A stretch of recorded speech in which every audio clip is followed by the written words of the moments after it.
Welcome to OS authority channel. इस video में हम काली लिनक्स को वर्चुअल मशीन पर इंस्टॉल करना सीखेंगे। तो इसके लिए सबसे पहले आपको काली लिनक्स का इमेज डाउनलोड करना है। तो इमेज डाउनलोड करने के लिए आप kali.org की वेबसाइट पर जाएं या लिखें काली लिनक्स डाउनलोड। उसके बाद आप डाउनलोड पेज पे क्लिक करें। इधर से आप देख लें कि आपको कौन सा ऑपरेटिंग सिस्टम डाउनलोड करना है, मतलब कि 64 बिट डाउनलोड करना है या 32। अगर आपका सिस्टम 64 बिट सपोर्ट करता है तो आप 64 कर लें। तो ये डाउनलोड होना शुरू हो गया है। जब तक ये डाउनलोड होता है उतनी देर तक के लिए मैं बंद करता हूँ। तो ये डाउनलोड होके आ गया हुआ है। अब हम इंस्टॉलेशन का प्रोसेस शुरू करते हैं। इसके लिए आपके पास वर्चुअल मशीन इंस्टॉल होनी चाहिए। तो मैं वर्चुअल मशीन को रन करता हूँ।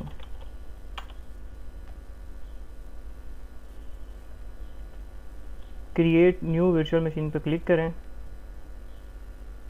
टिपिकल पर ही क्लिक कर दें। नेक्स्ट करें। I will install the operating system later, इस पर चेक करें। नेक्स्ट कर दें। उसके बाद आपने लिनक्स ऑपरेटिंग सिस्टम सेलेक्ट करना है और इधर से आपने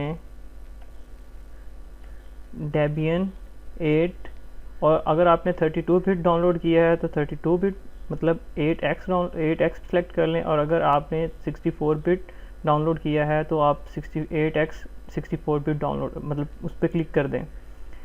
तो मैंने 64 बिट डाउनलोड किया है तो इसके लिए इसीलिए मैं इसको 64 बिट चेक कर देता हूँ। इसके आगे नेक्स्ट पर क्लिक कर दें। इसके बाद आपने उस मशीन का पाथ देना है जहां आपने उस मशीन को रखना है। तो बाय डिफ़ॉल्ट मैं इधर ही इसको रहने देता हूं। मैं इस पर नेक्स्ट कर देता हूं। इधर आपने अपनी वर्चुअल मशीन का डिस्क का साइज़ बताना है कि आपकी वर्चुअल मशीन कितनी डिस्क पर होगी। तो बाय डिफ़ॉल्ट जो इसका रिकमेंडेड साइज़ है वो 20 GB है। तो इसको 20 GB ही रहने दें। अगर आपने इस पर कोई एक्सटेंसिव काम करना है तो इसको आप चेंज करके 30 40 जितना मर्ज़ी कर सकते हैं, लेकिन मैं इसको बाय डिफ़ॉल्ट 20 ही रहने देता हूँ। और इधर से अगर आप चाहते हैं कि आपकी जो वर्चुअल मशीन है वो एक ही डिस्क पे हो, लाइक अगर आप चाहते हैं कि उसकी मल्टीपल फाइल्स क्रिएट ना हो बल्कि एक ही डिस्क पर वो सारी चीज़ें जो है ना वो रहें, तो आप store virtual disk as single file कर दें तो एक ही फाइल बनेगी इसकी वर्चुअल मशीन की। अगर आप चाहते हैं कि उसकी मल्टीपल फाइल्स बन जाए, आपको कोई इशू नहीं है, तो आप इसको बाय डिफ़ॉल्ट मल्टीपल फाइल्स पे ही चेक रहने दें। नेक्स्ट कर दें। और इधर से आप अपने डिवाइस अपने हार्डवेयर को कस्टमाइज़ कर सकते हैं। जैसे मैं इसकी हार्ड ड्राइव को इंक्रीज़ नहीं करूँगा बल्कि मैं इसकी रैम को इंक्रीज़ करूँगा। मैं इसको 8 GB दे देता हूँ और मैं अपने नंबर ऑफ़ प्रोसेसर को चेंज करूँगा। ठीक हो गया। अब मैं इसको फिनिश कर देता हूँ।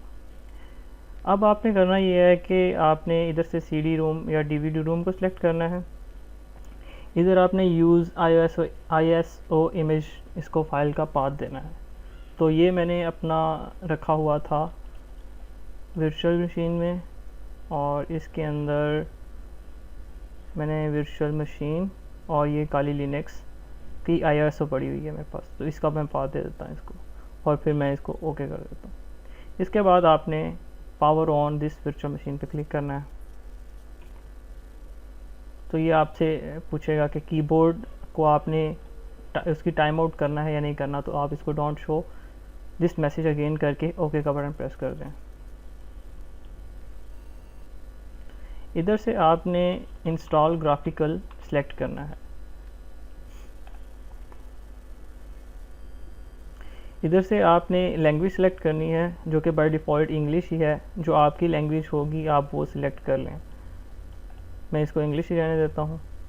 इधर से आपने अपना कंट्री का एरिया सेलेक्ट करना है। तो मैं इस टाइम इंडिया में हूँ तो मैं इंडिया सेलेक्ट कर लेता हूँ। कंटिन्यू।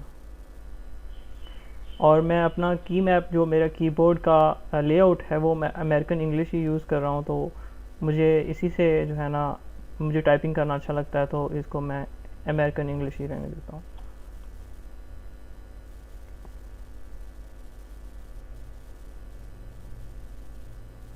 ये इसके एडिशनल कंपोनेंट लोड कर रहा है जो कि हमारी ISO फाइल में पड़े हुए हैं।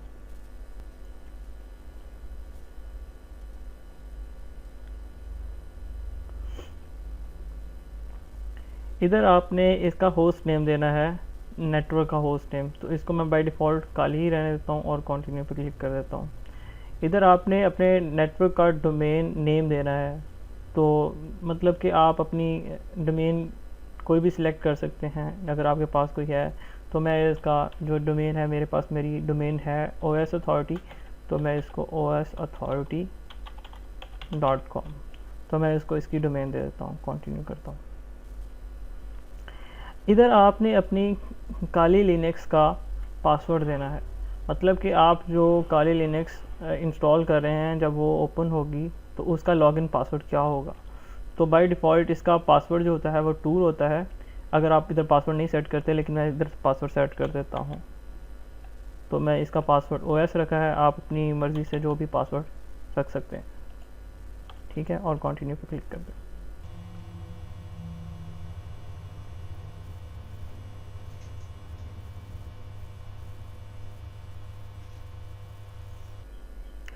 इधर आपने अपनी डिवाइस जो आपकी डिस्क पार्टीशन है उसको सिलेक्ट करना है कि आप क्या चाहते हैं। आप अगर खुद से गाइडेड पार्टीशन करना चाहते हैं तो आप गाइडेड पार्टीशन भी कर सकते हैं। अगर आप मैनुअल अपनी डिस्क का साइज़ मैनुअल रखना चाहते हैं, लाइक रूट को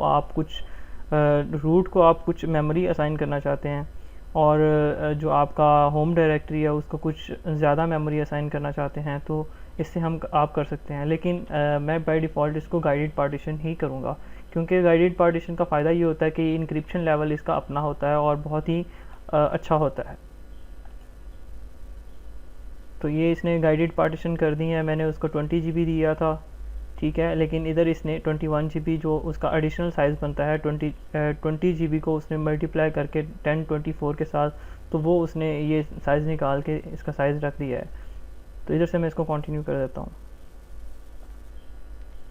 अब इधर वो कह रहा है कि तमाम जो पार्टीशन की फ़ाइलें हैं वो तमाम एक ही पार्टीशन में रखनी है, या आपने अलग-अलग पार्टीशन बनानी है, लाइक होम डायरेक्टरी अलग बनानी है, होम पार्टीशन अलग बनानी है, होम और वेरिएबल और टेम्परेरी पार्टीशन वो होती है जिसमें आप टेम्परेरी फाइल्स आपकी स्टोर होती हैं।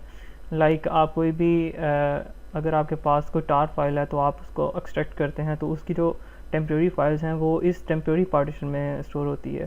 तो मैं इसको all files in one partition कर देता हूँ क्योंकि ये रिकमेंडेड है।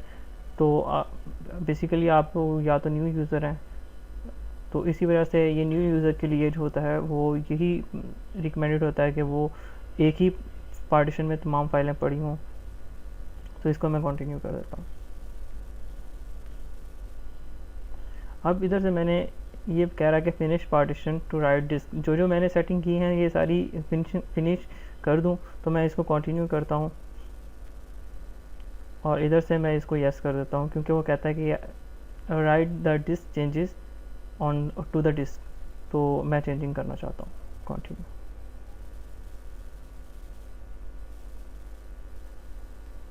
अभी ये इंस्टॉल होने के लिए इंस्टॉल हो रहा है।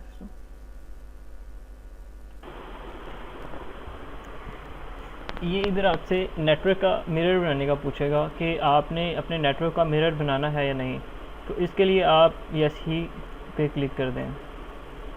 इधर आपसे वो आपके प्रॉक्सी पूछेगा कि आपने अपना प्रॉक्सी सर्वर जो सेट किया है वो दे दें, तो आप इसको कंटिन्यू ही कर दें, तो यह बाय डिफ़ॉल्ट आपका प्रॉक्सी सेट कर देगा।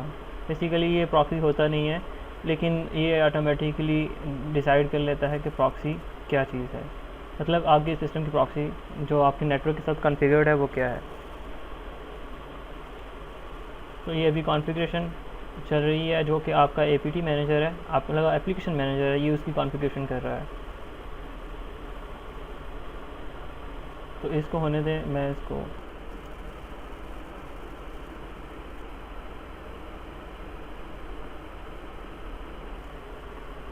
इधर आपने ग्रब सेलेक्ट करना है, आपने इंस्टॉल करना है कि नहीं। ग्रब बेसिकली आपका ग्राफिकल यूज़र इंटरफेस है जो कि आपके स्टार्टअप पे होता है कि आप जब भी कोई कॉन्फ़िगरेशन करते हैं, लाइक बायोस हमारी होती है, इसी तरह ये लिनक्स में ग्रब होता है।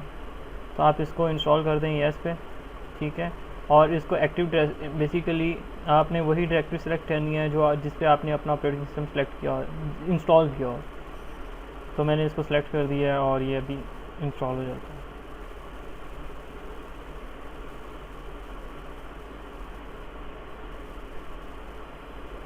ये अब फिनिश कर रहा है इंस्टॉलेशन, आपकी काली लिनक्स इंस्टॉल होगी।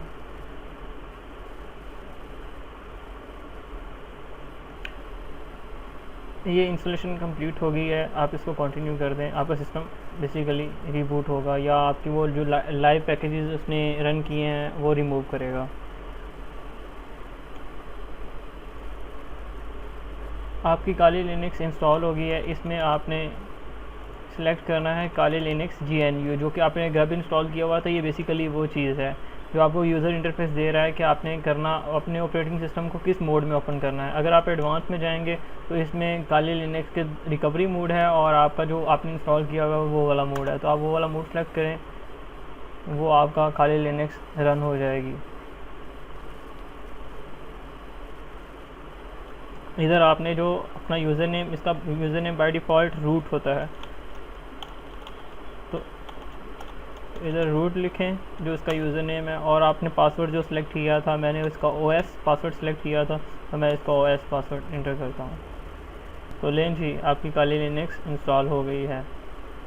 नेक्स्ट वीडियो में आप लोग देखेंगे कि काली लिनक्स में VMware के टूल कैसे इंस्टॉल करते हैं।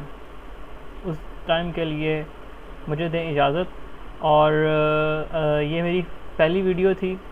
इस वीडियो को लाइक करें और सब्सक्राइब करें मेरे चैनल को, ताकि और अच्छी वीडियोस आप देख सकें। Thank you.